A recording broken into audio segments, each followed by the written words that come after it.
So good afternoon, everybody. It's my great pleasure to introduce Sanjiv Gupta and Sanjiv Chopra. Sorry, I don't know. But anyway, senior moment. Sorry, too senior. Anyway, so Sanjiv and I was asked, how did I know Sanjiv? So we're both Marshall Wolf clinical scholars who teach at the Brigham. So, and we met at a dinner that Marshall had organized. And I sat next to Amita, who's sitting here in the front row. And that was a momentous occasion because Amita then taught Prue and me how to meditate. And that was very important for us. And anyway, so now let me tell you about Sanjiv. So both Sanjiv and Amita grew up in India. And they were both medical students at the All India School of Medical Sciences, which is the #1 medical school in India. And to be admitted there as a student, you have to be in the top of the top. And I can tell you that from what I know of both of them, they are really right at the top of anything that you want to measure, okay? So then I think Sanjiv graduated from medical school in 1971, was it? Mm-hmm. Right. And then he came to the United States for postgraduate training, first in New Jersey, and 1 year later moved to Boston. And then he did his residency and fellowship in gastroenterology and hepatology. And 3 years later, in 79, he joined the faculty at Harvard Medical School and at the BI, and has worked there ever since. Although I think he's probably retired officially from there. Is that right? Or No. not? No, he's not retired. Not retired. Sorry. Okay, I made that up. But the other thing was he became the dean of continuing medical education for Harvard Medical School, and did that for many years, and by virtue of that, did a phenomenal amount of teaching, not only of Harvard students, doctors, and people from outside who would come to their courses. And he also did international teaching around the world, and has something like 600,000, is it? Foreign, not only foreign, medical people that he has had a part in their education and training. Anyway, he is a very sought after speaker, not only about medical issues, but also about life in general and what makes the world tick, and particularly what makes it tick really well. So we're really looking forward to your talk, Sanjiv. Thank you. Thank you so very much, Michael, for that very kind introduction. I'm so sorry, just That's one okay. word. I'm so sorry, I'd like to remind you to turn off your cell phones. And one more time, Michael, thank you so much for making this connection. And we're so honored to welcome you, Dr. Gupta. Thank you so very much. So I'm really honored to be in your midst and to share with you reflections on a topic that I'm very passionate about. I've had the privilege and honor about speaking about this. Of course, every time I speak, there's a new iteration, because I've learned so much, often from the audience, in their probing questions. So around the country and around the world, I've given this often as a keynote, And I've also written a book about this with a colleague of mine, a friend of mine, Gina Wild, who was the Associate Dean of External Communications at Harvard Medical School when I served as the faculty dean for continuing medical education.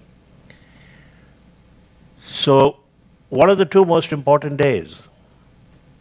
If I ask you, what are the two most important days in your life? What comes to mind? Yeah, a lot of people say that, the day you're born and the day you die. That's not the right answer, Judy. And I'll tell you the right answer. It's a beautiful quote by Mark Twain. So let's start about some basic definitions. What's the difference between happiness, joy, and bliss? Happiness is the sensation of feeling good, being pleased. It's an internal experience, but we express it outwardly. If I'm walking down the corridor to the right, and somebody is walking towards me with a cell phone, looking at it and smiling, I can tell they're happy, at least at that moment. Joy is much more extreme, it's much more exuberant, but it's temporary. And bliss has been defined as the experience of intense joy. It's been called perfect happiness, great joy, anchored by a sense of connectedness with others and with nature. If you and I want to witness bliss, all we have to do is go to a playground. And you watch the 4 and 5-year-old kids on the slide and the swings, and they're in bliss. They're so happy. Not a worry in the world. The 4-year-old trips, bangs his knee, is sobbing, and another 4-year-old comes and consoles him, hugs him, and 20 seconds later, he's back in bliss.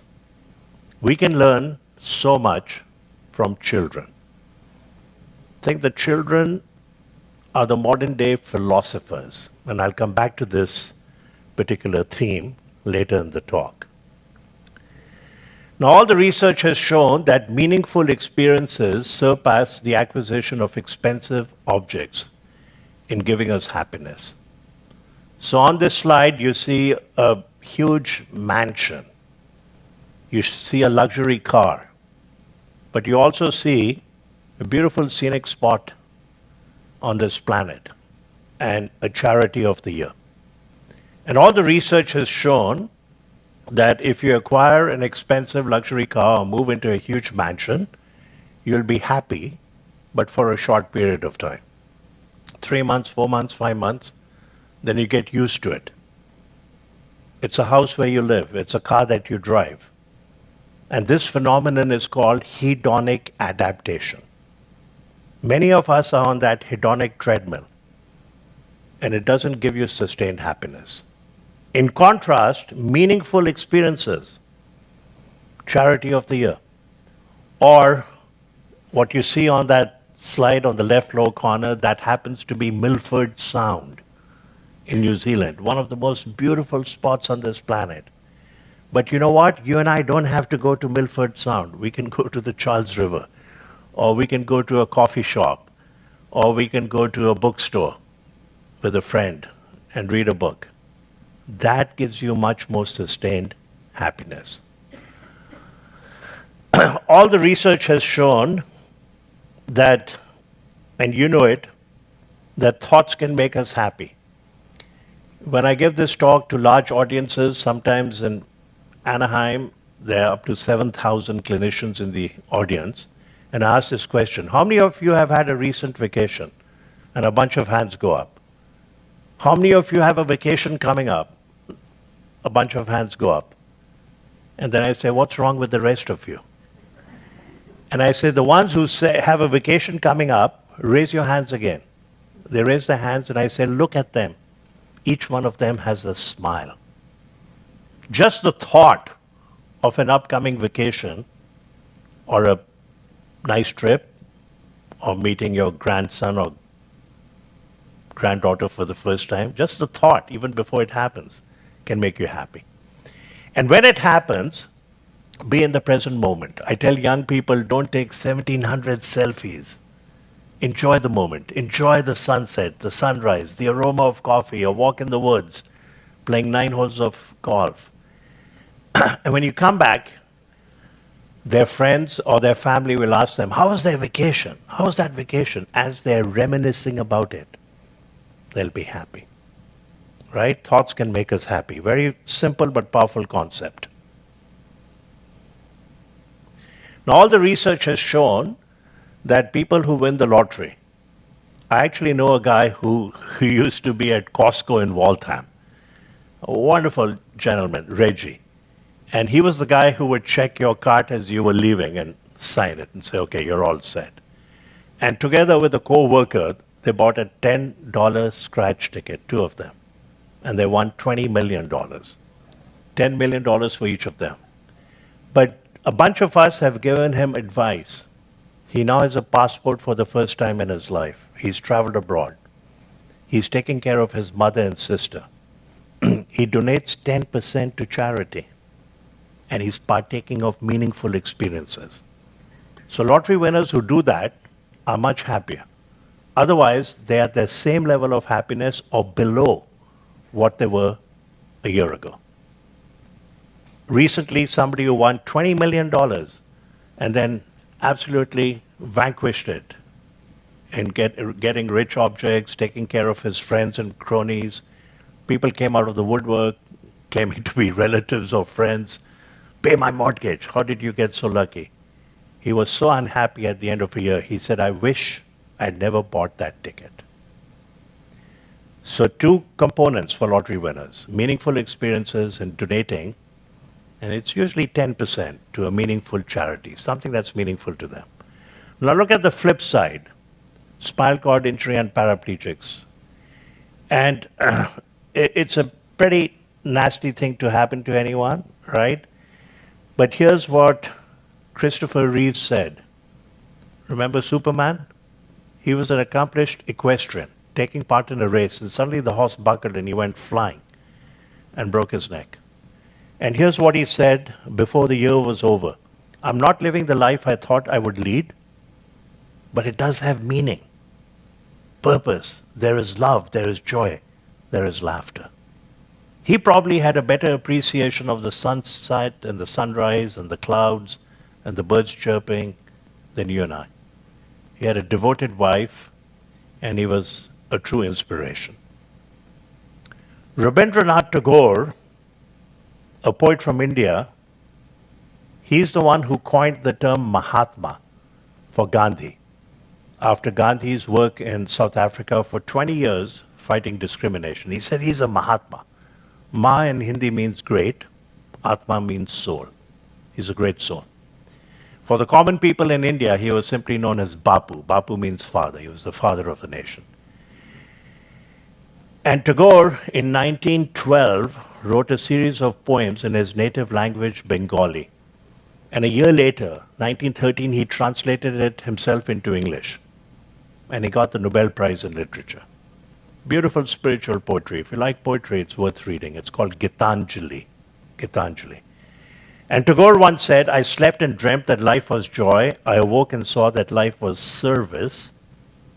I acted, and behold, service was joy. Right? One of the best ways for us to be happy is to make others happy. It's very simple. Simple concept, but very profound. Now, Socrates claimed that his wisdom and insights arose merely in knowing that he knew nothing. And prior to him arguing it, it was a prevalent belief that happiness was bestowed upon a select few. Who were these people? Nobility, royalty, poets, philosophers. He said, no, no, no. Everyone is entitled to happiness. And happiness and virtue are inextricably linked. The ancient Greeks did not use the term happiness. They used a term called eudaimonia, which literally translated means flourishing. You flourish, human flourishing. That's what's linked to happiness. The ancient Greeks also used a number of very interesting terms. Eudaimonia, human flourishing, blessedness. Arete, always aiming for excellence. Eidos, the feeling of reverence or shame, which restrains us from doing things wrong.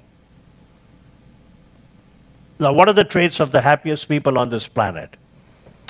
A lot of reflection, talking to family, talking to learned colleagues all over the world, talking to my 2 granddaughters and children, I've come to the conclusion, and I've written about this, is that the happiest people on this planet have 4 traits in common. And the first one is they have a cadre of good friends. Your friends are your chosen family. Robert Louis Stevenson said, a friend is a gift that you give to yourself. Khalil Gibran said, friendship is a sweet responsibility, never an opportunity. You're so happy when you're with your best friends. There's a best-selling author by the name of Jim Rohn. A wonderful statement he made years ago. He said, you're the average of the 5 people you spend the most time with. Think about it. You're the average of the 5 people you spend the most time with. So cultivate your friendships, nurture people who have the same core values as you do, and you'll be happy. Now here's an amazing study. You may or may not have heard of it. This is the longest standing study on happiness. What study goes on for 8 decades? Funding dries down. Principal investigator passes away. Another one comes. Another one passes away. People drop out. So this study is called the Happiness or the Grand Study. Started a year before Hitler invaded Austria. They took 750 21-year-olds in Boston. 250 went to Harvard. The other 500 were from the poorest dysfunctional families in Dorchester and Roxbury. Detailed questionnaires every year. Off they went to the war. They came back, re-entered the study. Then blood tests, EKG, functional MRI, cholesterol, C-reactive protein, home visits. Now a cohort of their children, 2,000, are being followed in a similar study. Who was in that study? 4 became senators. Some became Skid Row alcoholic derelicts, teachers, doctors, accountants, engineers. Some died of suicide. 1 became our president. John F. Kennedy was in this study. And what is the major conclusion of the study? Is that social connectedness, being with friends, brings forth joy. That loneliness is toxic. And that your satisfaction with relationships with friends at age 50 is a better predictor of health, happiness, and longevity 3 decades later at age 80. Better than what? Your cholesterol, your blood pressure, your EKG. So I teach the medical students, interns, residents, fellows, junior faculty. You may have 15 minutes for a repeat visit.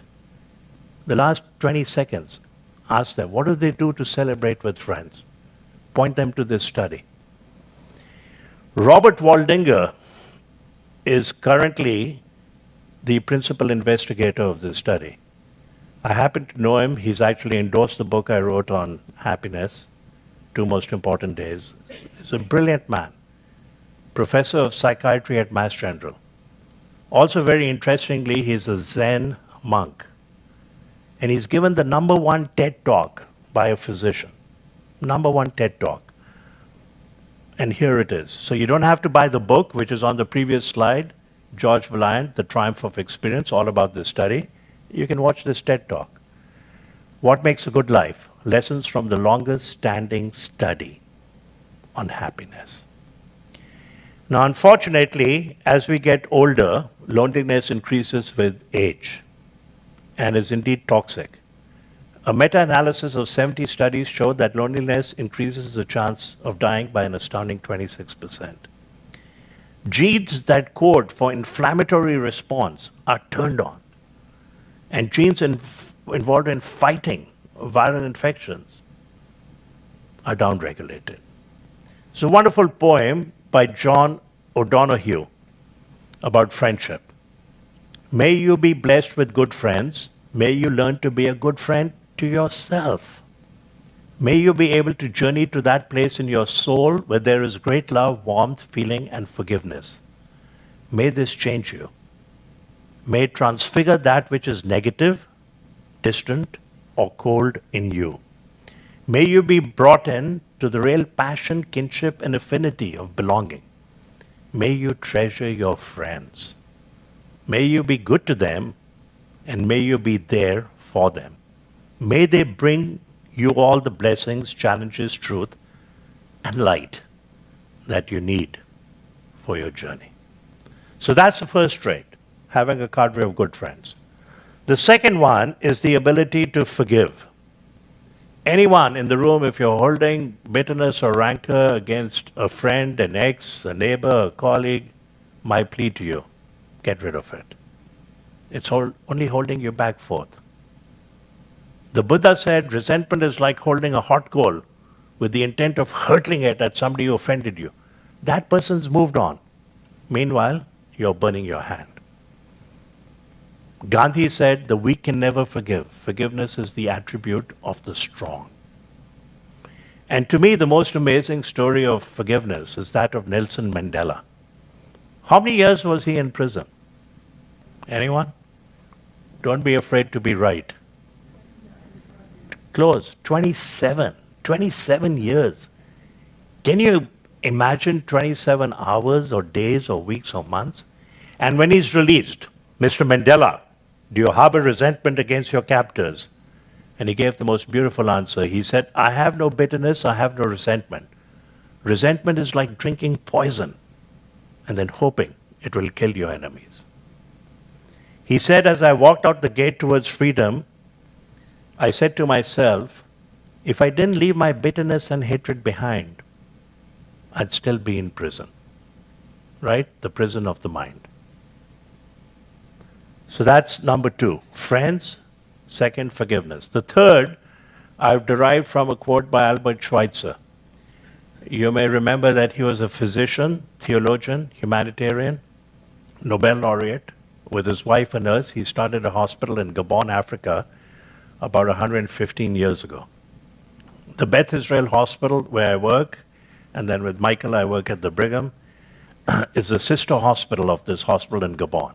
And 15 years ago, we celebrated the centennial. He was a very humble man. When he won the Nobel Prize, Nobel Peace Prize, he said, now I have to go earn it. Now I have to go earn it. It's like, I don't deserve it. And he once said, I don't know what your destiny will be, but one thing I'm certain of, the ones amongst you who will be truly happy are those who have sought and found how to serve. So I've distilled it into 3 F's. Friends, forgiveness, and for others. The fourth one begins with the letter G. What is it? You know it. Say it again. Well, giving is for others. Gratitude. It's not God. There are atheists in this world who do God's work, do amazing humanitarian work. So gratitude. Gandhi once said the best way to find yourself is to lose yourself in the service of others. So the word gratitude is derived from the word gratia, Latin root meaning grace, graciousness, or gratefulness. It's a highly prized tenet in all the major religions.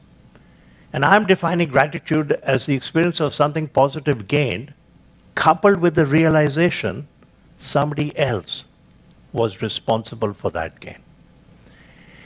And gratitude, like compassion, can be cultivated. You know, in the Talmud it says compassion is the highest form of wisdom. Compassion is a verb, not a noun. And we can cultivate it. You just think about it, have it in your awareness, make it a weekly goal. And same thing with gratitude. And I'll talk about a very simple study that shows how we can increase our happiness by expressing gratitude. So this is a very famous landmark study. It's called the Catholic Nun Study. In the 1930s, about 180 nuns joined the Notre Dame convent, and the Mother Superior said to all of them, write down on a piece of paper what you're looking forward to. 60 years later, the researchers could authenticate the handwritings. And they classified what they wrote into expressing low gratitude and high gratitude. The first one is an example of low gratitude. When I read it, I think it's not really low, it's sort of neutral. But if you look at the sister too, look at the words in there. The past year has been a very happy one. Now I look forward with eager joy to receiving the holy habit of Our Lady and to a life of union with love divine.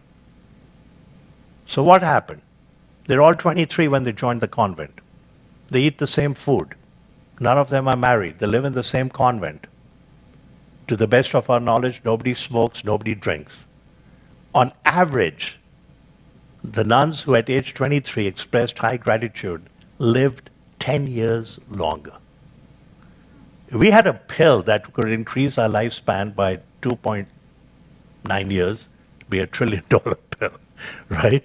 And this has been duplicated in other studies. It was published in the Journal of Personality and Social Psychology, now 22 years ago. Positive emotional content in early life autobiographies strongly associated with longevity 6 decades later. So some ancient reflections and emerging science about gratitude and happiness. Cicero said, gratitude is not only the greatest of virtues, but the parent of all others. And Gertner, to speak gratitude is courteous and pleasant, to enact gratitude is generous and noble, but to live gratitude is to touch heaven. Now it turns out that there is a formula for happiness. And this is based on the study of monozygotic twins and comparing them to dizygotic twins. And what it says is that 50% of our happiness is inherited. And you probably know that. You probably know families where there are 3 kids and 2 of the kids are happy and the 3rd kid, same parents, same house, same school, is not happy. Inherited something different. Set point. But the set point is like the thermostat in the room. We can adjust it, and I'll come back to that. It's not fixed. We can change that. Astoundingly, only 10% of our happiness relates to our living conditions. If there's running water and a roof over your head, people are happy. Doesn't matter if they live in a mansion in Beverly Hills or the slums of Calcutta or the shanty towns of Jowtown. They're happy. Sometimes they're more happy than you and me. They celebrate everything. You may have seen the movie Slumdog Millionaire. And those poor people were very happy, celebrating all things in life. But this 50% that is a set point can be modulated. It's fluid and dynamic. And we know that by behavioral cognitive therapy, antidepressants, exercise. Exercise works as well as drugs to treat mild to moderate depression. And the drugs often have side effects. Meditation, but most importantly, by expressing gratitude. So Robert Emmons is considered the father of modern positive psychology. And he wrote a book, it's a paperback, it's called Thanks, How the New Science of Gratitude Can Make You Happier. He did a study, he took a large group of individuals, and half of them were randomized to write down for 6 weeks every day, at the end of the day, 3 minutes, write down 3 things you did today. And the other half were instructed to write down 3 things they were grateful for every day for 6 weeks. And at the end of 6 weeks, the people who expressed gratitude, their happiness quotient went through the roof. Right? Low tech. All you need is a notebook and a pen. I encourage people to have a gratitude journal. And we don't even have to do it every day. You could do it once a week on Sunday. As you're reflecting on what's in store for you next week, look back at what transpired in the last 7 days. Lots of good things. We've sort of forgotten about them. Write it down. Your gratitude goes through the roof. Very simple, low tech. This is a book called The Power of Thanks, How Social Recognition Empowers Employees and Creates a Best Place to Work. So some years ago, Google took their top managers to Costa Rica for 10 days. All expense paid vacation. Bring your significant other. It cost Google on average $18,000 per employee, per top manager. The previous year, they had given $50,000 cash bonus. And then they were surveyed after this trip to Costa Rica. It's a beautiful country. Any of you been to Costa Rica? Yeah, a few, right? Amazing ruler, Oscar Arias, Nobel laureate. It's the first country that decided not to have a military. The first country that has banned zoos. They're not for our entertainment. Let them be in the wild. Amazing forward story. Beautiful beaches, beautiful people, great coffee. And $18,000 it cost Google. And they were asked, next year, would you prefer something like this, trip to Costa Rica, or your cash bonus? And the majority opted for the trip. They forge new friendships. Social connectedness brings forth joy. They met colleagues they had met only by email.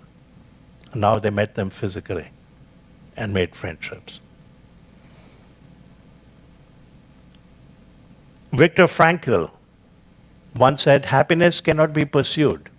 It must ensue as the unintended side effect of dedication to a cause greater than oneself. And Albert Schweitzer said, success is not the key to happiness. Happiness is the key to success. If you're happy, you'll sleep better, you'll have a better immune system, you'll have better relationships, you'll do better networking, you'll be more creative. All of that will come out from that term eudaimonia, human flourishing. Now, the wisdom of children, I've given this talk many, many times around the country, around the world, and I encourage people not to take notes. You can have access to all my slides, whoever organized it, and you can modify them, you can use them. You don't have to give me attribution. I call it copy left. And one of the deans at Assumption College in Worcester wrote to me 5 days later, and I encourage people, ask your children, grandchildren, nieces, grandnieces, nephews, to complete the sentence or the phrase, happiness is. And she wrote to me 5 days later, Sanjiv, I went over your talk with my husband, but I took your cue and asked my 5-year-old daughter, what is happiness? And my 5-year-old daughter immediately answered, Mommy, happiness is when my heart feels bigger. What a simple and beautiful definition.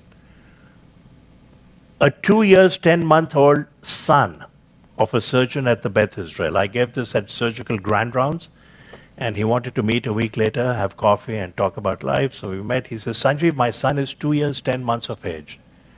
And I asked him, what makes you happy? He says, Daddy, I'm most happy when I'm sharing my toys with my friends. Look at the wisdom of children. You don't even need a reason to be happy. Look at these poor kids in India. One of them takes a slipper and pretends it's an iPhone, and he's taking a selfie, and the rest of them are smiling. I call it selfie with a soul. This is John Lennon, the Beatle. At age 5, he goes to school, and the teacher gives the kids an assignment. Write down what you want to be when you grow up. He writes, happy, and he hands it to the teacher.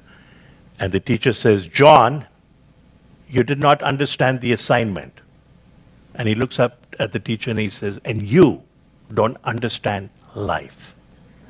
5 years of age, his mother, every night when she tucked him into bed, said, John, when you grow up, I want you to be happy. What a wonderful message. Now, just as I consider children to be modern-day philosophers, we can also learn immeasurably from the wisdom of fictional characters, cartoons. This is Snoopy and Charlie Brown. And Charlie Brown says, we only live once, Snoopy. Snoopy says, wrong. We only die once. We live every day. What profound wisdom. And look at Milne's characters, written about 100 years ago, Winnie the Pooh. And Winnie the Pooh and Piglet are great friends. And Winnie the Pooh says to Piglet, if you live to be 100, I want to live to be 100 minus 1 day. So I never have to live without you. How sublime and beautiful is that friendship and that love. So some years ago, I'm at Mayo Clinic in Rochester as a visiting professor, and I'm about to give a talk. And I said, let me ask Siri. Let me go to my iPhone and ask Siri, what is the secret of happiness? Siri knows the answer to everything. It doesn't say so now, but I'm telling you true. I said, Siri, what is the secret of happiness? And it came back, it is unequivocally chocolate.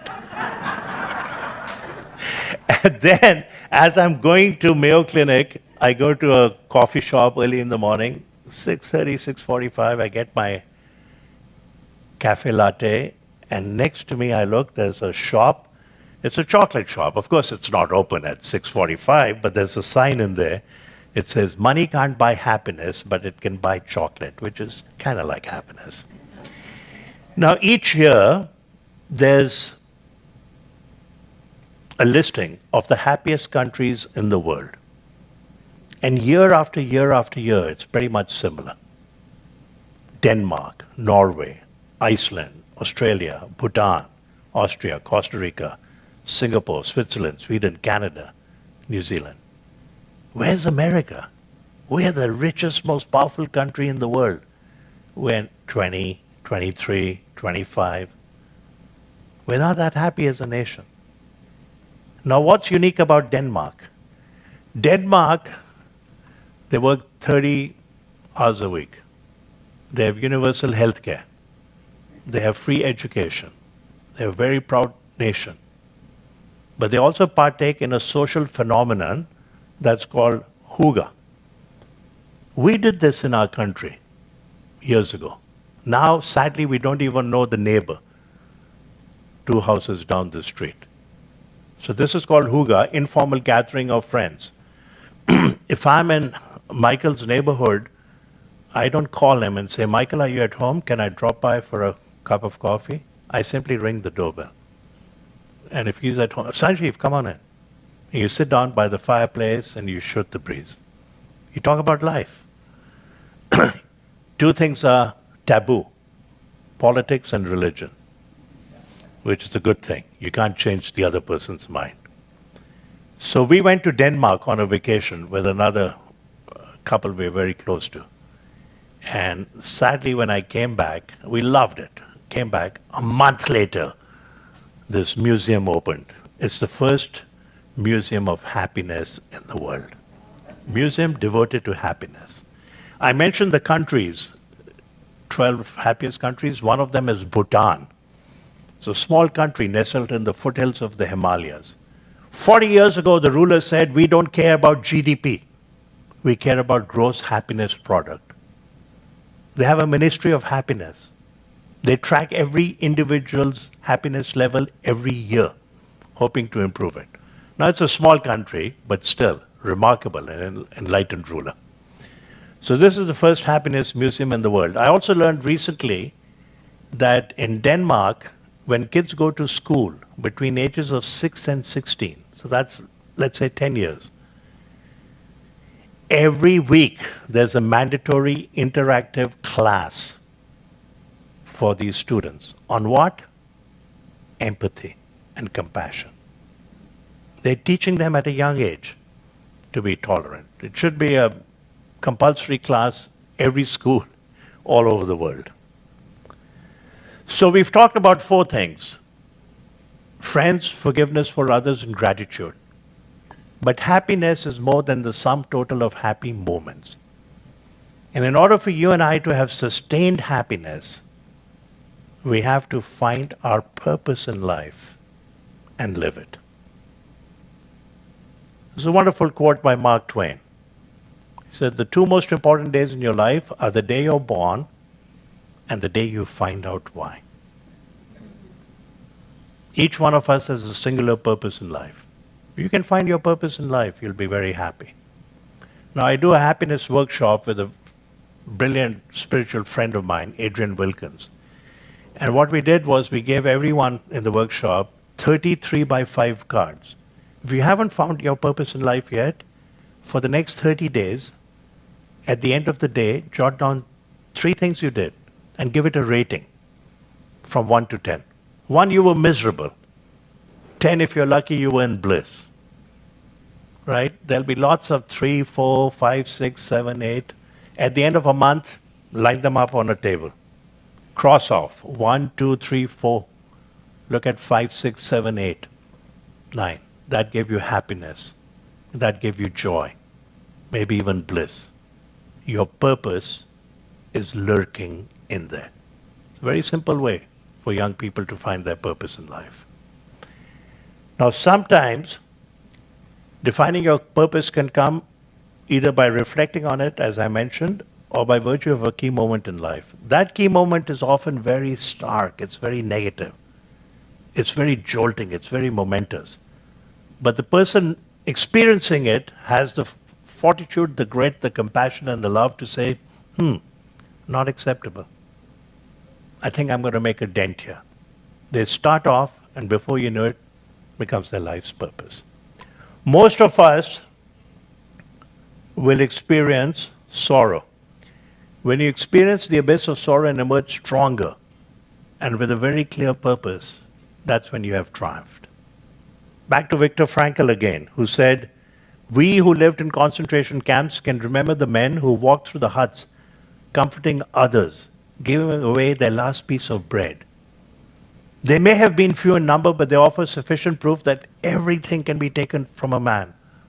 But one thing, the last of the human freedoms, to choose one's attitude in any given set of circumstances, to choose one's own way." His book, Man's Search for Meaning, he wrote it in 9 days.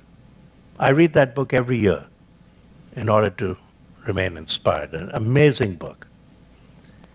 Joseph Campbell was a very spiritual man. He wrote a couple of books called A Hero's Journey, The Power of Myth. In the 1980s, some of you may remember, Bill Moyers on PBS interviewed him for a long series. And Joseph Campbell once said, "Follow your bliss, and doors will open where there were no doors before." Now here you see an individual who by training is an economist from the country Venezuela. He passed away a couple of years ago.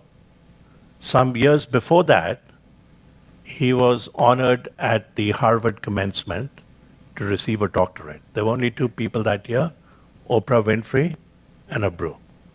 And some 40 years ago on a lark, he takes 9 kids off the street in Venezuela and teaches them classical music. There are now 400,000 children in Venezuela playing classical music.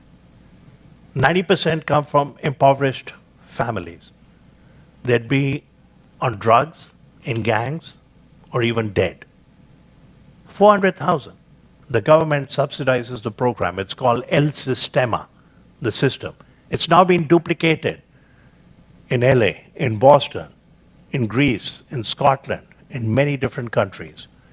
Here on the screen, you see Gustavo Dudamel, who at 27 became the conductor of the LA Philharmonic. He's one of the most celebrated conductors in the world. He's one of the products of El Sistema. He started a similar program in LA. A troupe recently performed at the Vienna Philharmonic, and the critics next day said, "Performance of the year." These kids are so brilliant. It also addresses the question of what's more important, nature or nurture. Both are important, but nurture is very important. 400,000 kids. Now, I'm sure undoubtedly some of you have heard of Paul Farmer. Paul Farmer was a medical student at Harvard Medical School. I had the privilege of teaching him, Jim Kim. In fact, their graduating class in 1991 bestowed upon me the Excellence in Teaching Award for being their best teacher for 4 years in med school. And the reason I tell the story is that I got to know them. Jim Kim was originally from South Korea. And he would say to me, "You know, Paul and I are brothers. We love each other. We fight all the time. We just happen to be from different mothers." One time they're applying for a Bill and Melinda Gates grant. And at the end of the weekend, Jim Kim comes over to Paul Farmer and says, "What are we asking for?" He said, "2.7 million, it's a pilot study." He said, "No, no, no, I thought about it all weekend. I have a much more robust image." So what are you talking about? He said, 23.7 million. They applied, they got the grant. Jim Kim became president of Dartmouth in his 40s. Then he was tapped by President Obama to lead the World Bank. And he worked with Partners in Care for 17 years. Paul Farmer once said, "The idea that some lives matter less is the root of all that's wrong with the world." The idea that some lives matter less is the root of all that's wrong in the world. His favorite billboard, one he encountered in Haiti some 25 years ago, read, "The only true nation is humanity." The only true nation is humanity. Now, some years ago, there's this individual on his deathbed with HIV/AIDS, skeleton of a man. Paul Farmer and Jim Kim both used to attend in medicine, infectious disease, at the Brigham and Women's Hospital. They go to the pharmacy at the Brigham with an empty suitcase, and they sweet talk their way into the pharmacist giving them $93,000 worth of antiretrovirals, the medicines used to treat HIV/AIDS. They fly to Haiti. They administer it to this man on his deathbed, and this is the same individual who is now fully recovered and has this beautiful baby.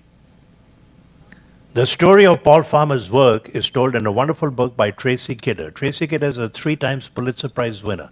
He followed Paul Farmer for 3 years. Then he wrote the book. It's called Mountains Beyond Mountains, The Quest of Dr. Paul Farmer, a Man Who Would Cure the World. There's a wonderful documentary that you can watch on Netflix. It's called Bending the Arc. It won many awards. And it's all about Paul Farmer, Jim Kim, Ophelia Dahl, and the people who founded Partners in Care, in healthcare. Bending the Arc is from a quote by Martin Luther King, who said, "The arc of moral injury is long, but it bends towards justice." The arc of moral injury is long, but it bends towards justice. A wonderful documentary. Now, Paul Farmer, 2022, last year, February 21st, sees patients all over in Rwanda, goes to sleep, and dies of a heart attack. We had a wonderful eulogy at the medical school, and George Daly, our head dean, was the only faculty person who gave a short talk. The rest were by students whom he had inspired. It was below freezing in February. And George Daly said, "Paul Farmer will go down in history as the greatest humanitarian of our time." And then he's added, "Paul Farmer was my mentor." For the head dean to say that of a student. He got the MacArthur Genius Award, close to $500,000, plowed it into his foundation. He got another award, $1.3 million, in his foundation. After his death, a couple have bestowed $50 million for global health in honor of Paul Farmer. Amazing individual.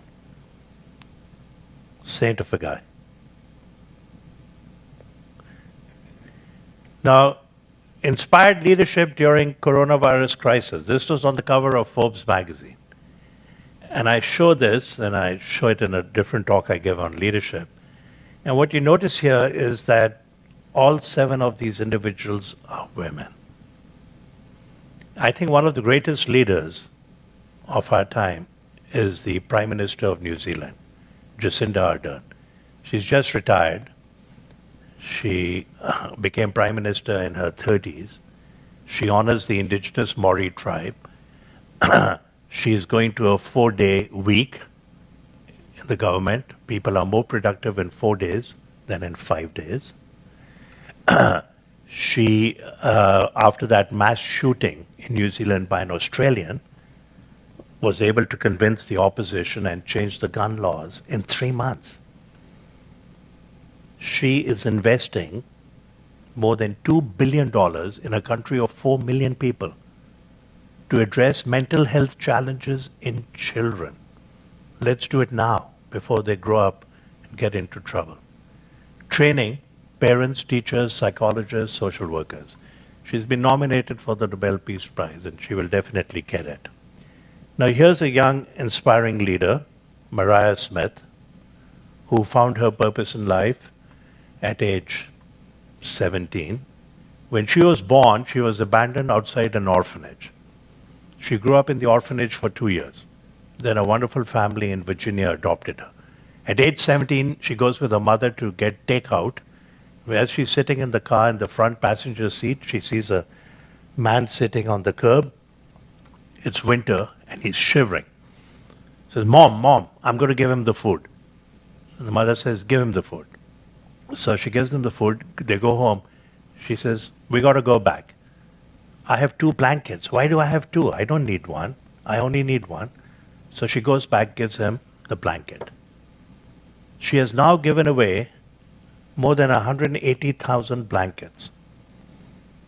The merchants in the area help her.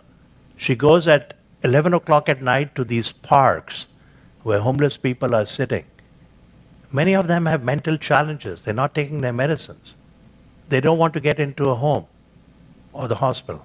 Their families have abandoned them. Unconditional love. Big box with a blanket, water, insect repellent, vitamin D, nutrition bars. Now there are chapters opening up all over the country based on her vision, her leadership. So she was asked, what was the reaction of that first guy you gave the blanket to? She said, oh my God, he looked up. It was a combination of shock and gratitude. It haunts me to this day, but it keeps me going. I'm going to finish now with the story of Adam Brom. He was studying at Brown. He does a semester at sea. Every country he goes to in Africa and Asia on a lark, he picks an 8-year-old kid off the street and through an interpreter says, you can have one wish in the world. What would it be? And this 8-year-old girl in an African country says, to dance. He says, come on, ask her the question again.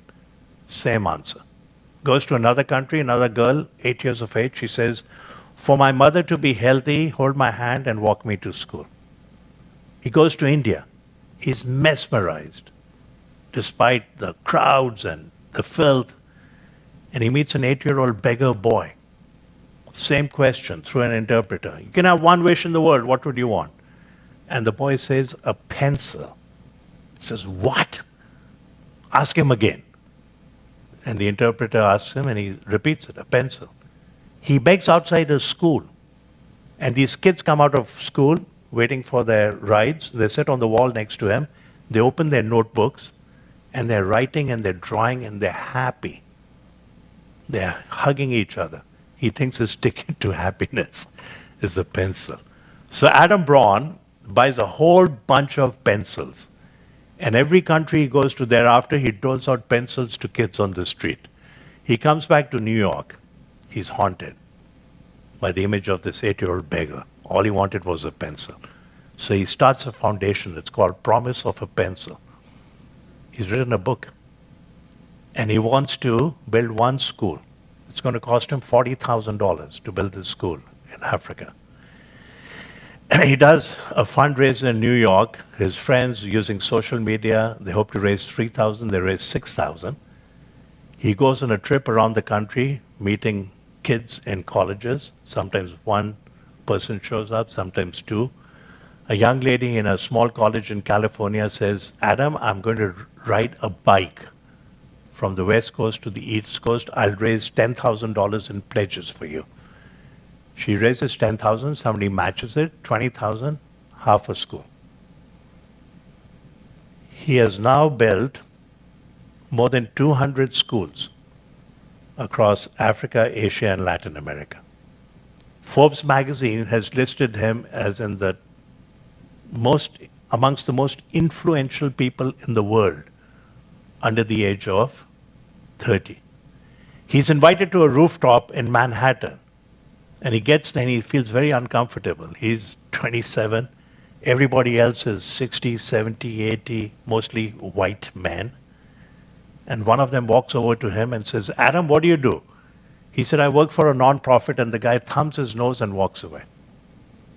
As he's walking away, he says, sir, may I have your card? So the guy hands him his card. 3 days later, he emails me, and he says, please meet me for coffee. 15 minutes, I promise. And the guy agrees. They sit down for coffee, and when they sit down, Adam turns to him, and he says, I don't work for a non-profit. See, when you use the word non-profit, it can have a negative connotation. The CEO making $1.3 million, going on golf junkets, 70% goes to overhead. So he turns to this guy and he says, I work for a for-purpose foundation. It's a much better term. We build schools for poor children around the world. And the guy takes out his checkbook and writes him a check for $20,000 on the spot, half a school. His grandmother, whom he dotes on, is a Holocaust survivor. Her name is Eva Braun. How ironic, right? Eva Braun, 4 feet 11 inches. He calls her Ma. And Adam had a job at Bain, which Mitt Romney had started. And he gives it up. He's doing this Promise of a Pencil Foundation. She says, Adam, I was so proud of you. You worked for Bain. What is this pencil thing you're doing? He says, Ma, come sit down. And he opens his computer and he shows her 3 slides. The first slide are these poor kids playing in the dirt, country in Asia. Next slide is a school, spanking new school. Third slide, as you walk up the steps, enter the foyer. This school is dedicated to Ma Eva Braun. And then the two of them sob. What an amazing leader. What an amazing, inspirational guy who found his purpose meeting this 8-year-old beggar boy in India. The Buddha said, every life has a measure of sorrow. Sometimes it is this that awakens us. Now, I'm going to finish actually in 3 minutes the story of Papa Jaime, whom I've had the privilege of meeting. I consider him a mentor to me, true inspiration. He's from the country Colombia. He's now about 70 years of age. When he was 28, he's standing at a street corner in Bogota. And across the street, there's a sewer, and in the sewer live orphans in the muck. And he's feeling sorry for their plight. A 7-year-old beautiful girl emerges, and she's smiling at him, and he's thinking to himself, I got to help these kids. And as they're having this interaction, a car comes around the corner, stops in the middle of the street, a window rolls down, somebody tosses a toy. It's a yellow school bus, Fisher-Price toy. And the car recedes. This girl has never possessed a toy. She comes running up to the middle of the street, picks up the toy. She's beaming with joy, looking at Jaime Aramillo. And tragically, as they're having this interaction, speeding truck comes around the corner, smashes her into oblivion. So he says to himself, this is it, this is my calling in life. I'm going to adopt these kids.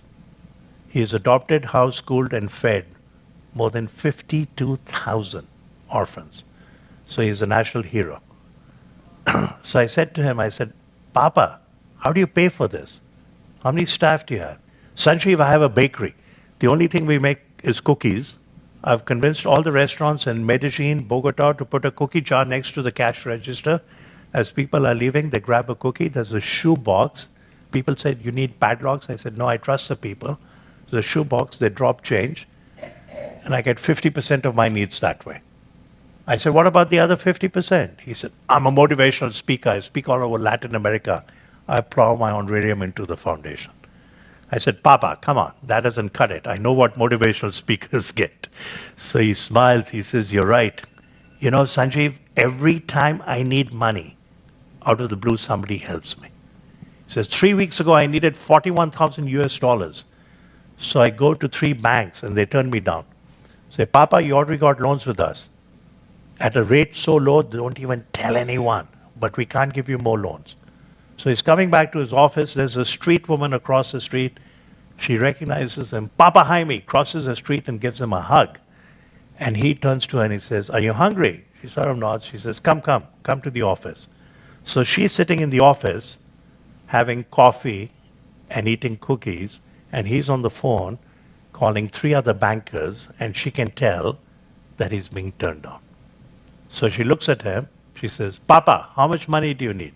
He says, "Sanjiv, I told her I need 41,000 US dollars. She smiles and says, "I give it to you." He said, "I said to myself, she's cuckoo. She's a street woman. How can she have that much money?" She opened her purse. She had $60,000. Her son had sent her the money to get off the street. She had to go to the bank, deposit the money, sign a piece of paper, and move into the house. She said, "I don't need it now. The weather's good. I can move later. I've saved some other money. You need it now. Your children need it now. Take it now. No questions asked. You can return it if you want, when you want." So that kind of thing happens to me all the time. And you see his face. He's full of bliss. He's been doing this for more than 40 years. His kids have grown up to become teachers, accountants, computer scientists, professional athletes. The junior national champion of tennis in Colombia. So he showed me a photograph flanked by Pete Sampras and Agassi, one of his orphans. Surgeons, computer scientists, and many of them are giving back to the foundation. But he found his purpose in life 40-some years ago, witnessing the tragic death of that 7-year-old girl. Now, here are 5 things you see on the screen. I should have said I love you more often. I should have had the courage to pursue my dreams and aspirations. I should have traveled more. I should have been the bigger person and said I'm sorry. I should have spent more time with my friends. Who says this? You know it. People in hospice. When asked what are your greatest regrets in life, nobody says, "I should have made more money. I should have worked harder. I should have belonged to 3 country clubs. I should have driven a new Ferrari every 6 months." The point of this is we should all be doing this now. None of us should have any of these regrets. And we should teach this to our children and our grandchildren. It was a very important message. This is the last 3 slides. The starfish parable, your and my purpose, doesn't have to be that bold and audacious as a Papa Jaime, a Mariah Smith, an Adam Braun. We can all make a difference. One of our dear friends, Herb and Susie Klein, they live in Lexington. We live in Weston. We see them often. I asked Susie, I said, "Susie, what's your purpose in life?" This is a few years ago. She said, "Sanjiv, my purpose in life is to be the best mother, grandmother for my children and grandchildren, be a loyal friend, and tend my garden." It's a beautiful purpose, right? So starfish parable, this young girl is walking on a beach where there are 10,000 starfish stranded. She picks one, twirls it, throws it into the ocean, it swims off, picks another one, swims off. There's an old man sitting in a rocking chair, smoking a pipe and reading a book. And he says, young lady, come here. What are you doing?" "There are 10,000 starfish stranded here. Look across, there's another beach. 15,000 starfish stranded. Do you think you're making a difference?"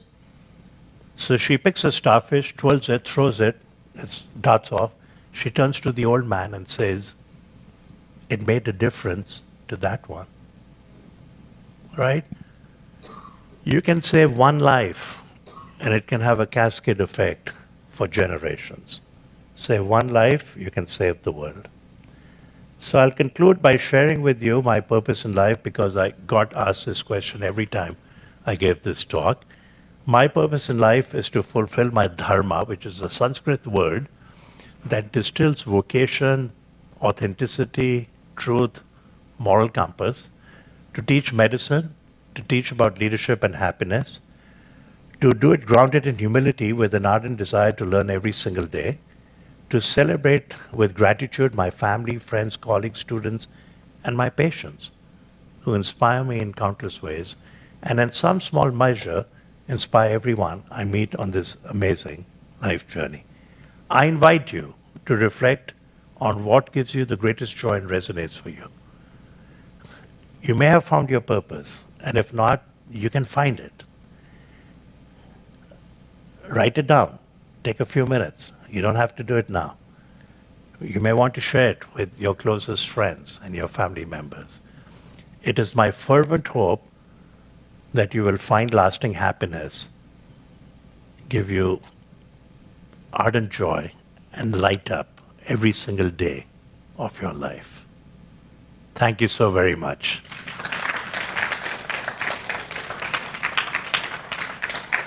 Thank you. Thank you so much. Comments, reflections, questions? Yes. Coming. Hold on.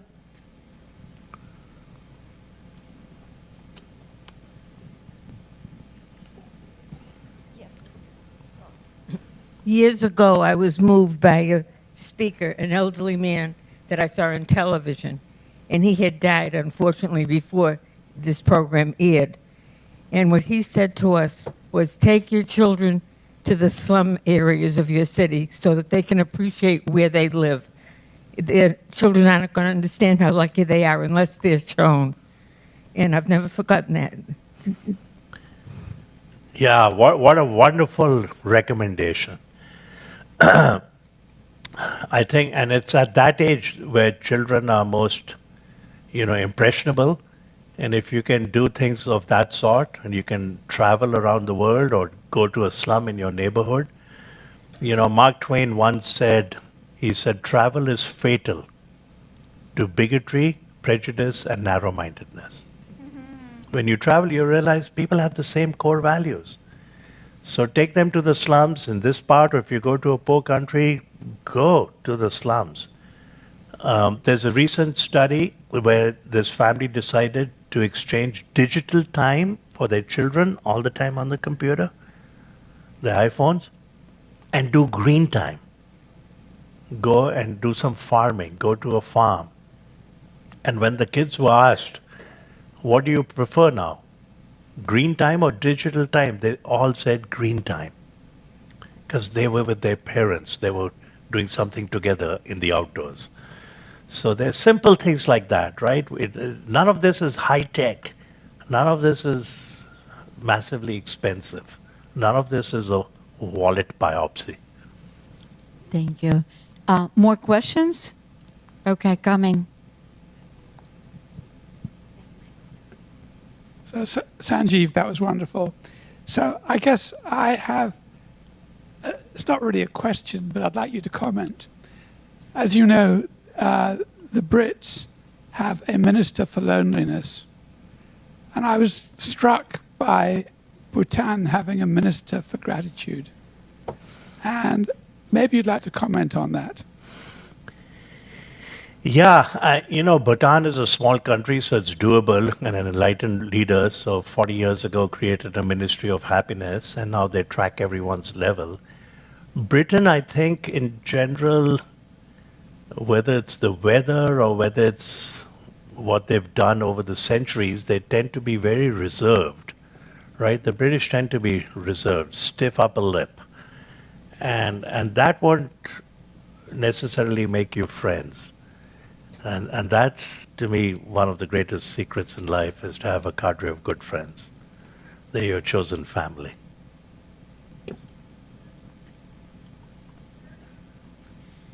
Yep. Okay. Don't be shy. So I thank you so much. And what touches me the most is that you're speaking to a number of people who've lived long lives as compared to many people who aren't living these many years. And your beauty in presenting what you could say in the bottom of each idea is kind of simple, but it's not. And I think that the kindness that you are speaking of is something that anyone who's here this afternoon will remember as an experience of what we've had here in our own community. And thank you so much. Wonderful. Thank you for sharing that. The Dalai Lama was a keynote speaker for us at a Harvard Medical School CME course. I mean, it's hard to imagine that the Standing Committee on Continuing Education, which I chaired, had 40 senior professors from all the major hospitals, voted that this should be accredited because the course director showed us some research and publications. And he spoke about serenity, tranquility, wisdom, kindness, and he totally personifies it. And the next year we had Thich Nhat Hanh, the Vietnamese monk. It was pretty amazing. And the Dalai Lama once was asked, "What is your religion?" And he said, "I have no religion." People expected him to say Buddhism. He said, "I have no religion. My religion is kindness." What a beautiful definition, right? My religion is kindness. He once said, if you want others to be happy, practice compassion. If you want to be happy, practice compassion. It's very simple. It's not easy to be kind, but if you put it in your awareness or you write it as one of your weekly goals and just be a little extra kind to people around you. You know, the wait person, the person who opens the door for you, simple, small little gestures can go such a long way. Thank you. Thank you so much. It was mostly inspiring. Thank you. Thank you.